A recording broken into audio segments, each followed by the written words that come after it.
Welcome to Guide Guru. We hope this video helps. You start by signing into your Google account on the TV. This syncs subscriptions, recommendations, and watch history. Once signed in, open Apps or press Home and search YouTube to launch the app immediately. Make sure your Wi-Fi is stable and the YouTube app is up to date. Outdated apps cause playback issues. If you have multiple accounts, pick the one you use for subscriptions so home recommendations and subscriptions match what you expect. Once inside, use the remote D-pad to move and OK to select, short presses for navigation, long presses for fast scrolling in lists. Head to the left menu to find Home, Explore, Subscriptions, Library, and Settings. Explore settings to adjust playback quality, captions, and autoplay. If you want faster input, link your phone by scanning the TV code in mobile YouTube or Cast directly.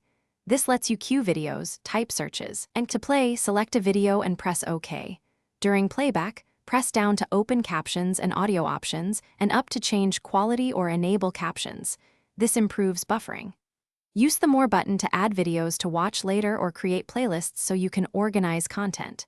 If playback stalls or videos won't load, force close the YouTube app, clear cache in app settings, or reboot the TV. If that fails, check router and reduce stream quality. These steps usually resolve connection or app issues.